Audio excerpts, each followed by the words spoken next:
Happy Halloween. Hey guys, welcome back to the channel. My name is Brian. I am the horror show host.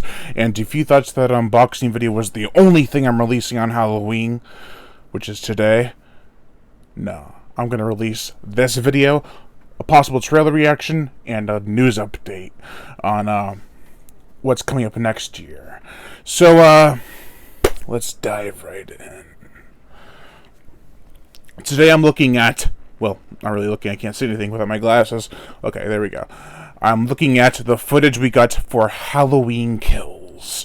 Now, this is only 21 seconds, around 20 seconds. And, so, this footage isn't all just footage. I've actually watched it already. It's behind the scenes plus footage. So let's go break it down piece by piece.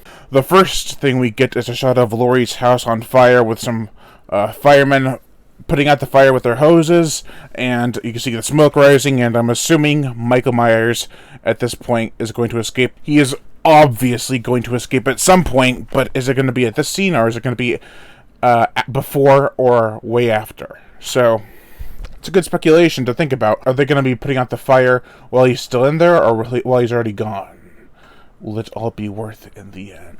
Then we have director David Gordon Green, I believe, behind the camera. Wow, so interesting. Just observing things. And then a behind-the-scenes shot with what looks like a person standing in front of a dark alley and just looking at something. I can't tell what she has. It looks like a weapon or a pom-pom, or like a big battle axe or a weapon, or just a pom-pom, because I don't know, maybe a toy battle axe.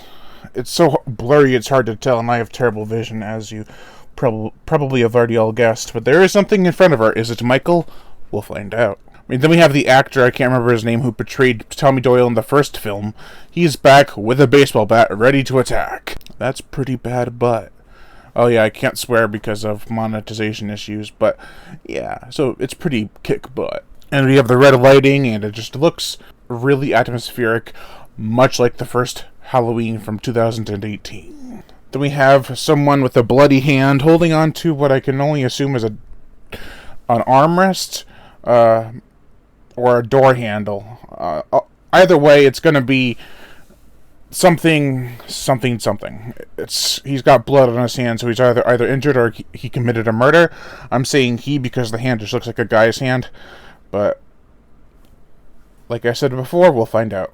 But he does a little twitch with his thumb, so maybe he's been stabbed and he's trying to remain conscious, and he does a little twitch, and And then we have a scene on the swings where it appears it's Lindsay, and she is with her daughter, maybe like a teenage daughter, and she turns around with a flashlight to see, because she hears something. Maybe Michael's coming after him.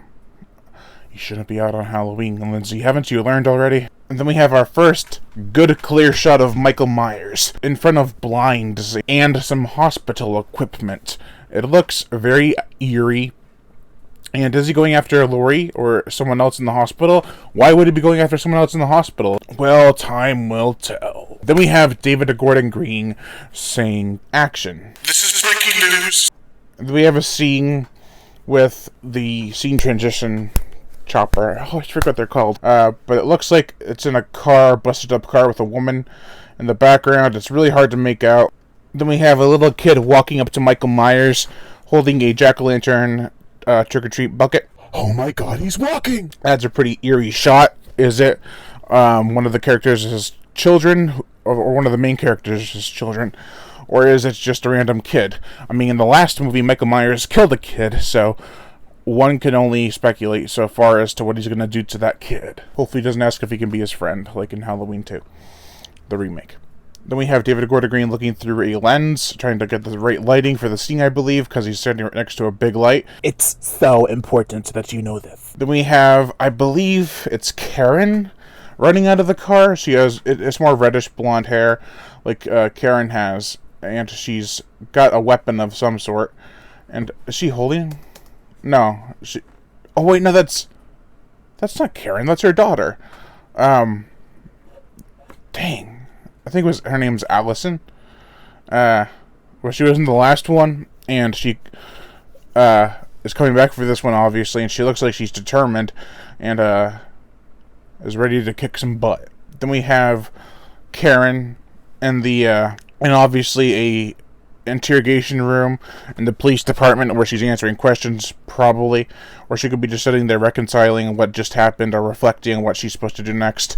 So, but what's really kind of confusing me is that if that's what it is, then is that a table in front of her, or is that another chair? Is this like a town rally or something? Who knows? Obviously not you. It has a big window in the back, that's why I'm saying police interrogation, but it could be just at a town meeting. But she's wearing the same clothes from the end of the first movie, so, or first, second movie, whatever you want to call it, Halloween 2018. Then we have a hand on the car, which, I don't know who the girl is, but it's kind of similar to the nurse scene in the first movie, where he bangs his hand on her car, which was a terrifying scene. Then we have a behind-the-scenes shot of someone shooting a gun. I can't quite make out who it is. Maybe it's Allison, or maybe it's Lindsay. I can't really tell, but she's in costume, so maybe she's getting over her trauma and just trying to move on with her life and doing another Halloween thing, but she's still prepared with a gun. Unclear, but it does look like she's outside her grandmother's, Laurie Strode's, house with the big lights on front, or that could be just a stadium because there's a big pole there. Who knows? You say that a lot. And then we got this shot with, I'm assuming it's Allison or Lindsay being grabbed by Michael and forced against a car by the throat, which is very tense. We're not sure if Lindsay's going to make it out of this one, or Allison for that matter. And then one of the later shots is of Michael holding an axe in front of Laurie's burning house. Really atmospheric, and it has water pouring down the roof, so I'm assuming it's with the firefighters from earlier in this video that I mentioned. There's a lot to be dissected here, and I think that this shot is very beautiful, much like the first 2018 film. Then we have a shot of people trying to get Michael, or trying to hide from Michael, either way, and he's coming, they close the door, or someone closes the door, which, it's kind of interesting, because in the last movie, she opened the door and there he was. Now they're trying to close the door while he's still right there. It's kind of a play on what happened last time, which is, it's trying to play with your memory of the first, or 2018 film, whatever. And we have the final shot is of Laurie in on a gurney, covered in blood, and she just says, "Happy Halloween." "Oh yeah, that'll get 'em moist." I'm excited for Halloween Kills. It looks like it's going to be a lot of gruesome, intense fun, a great continuation of the 2018 film. Let me know what you think of this upcoming sequel down in the comment section below, and make sure to hit the notification bell to be updated every time I make a new video. And go to my Patreon, support my Patreon. I've been trying to get people to go on it and just at least check it out. I got a lot of cool perks. Also, like my Facebook fan page, the pages to my Facebook page and my Patreon page are in the description below. And as always, subscribe.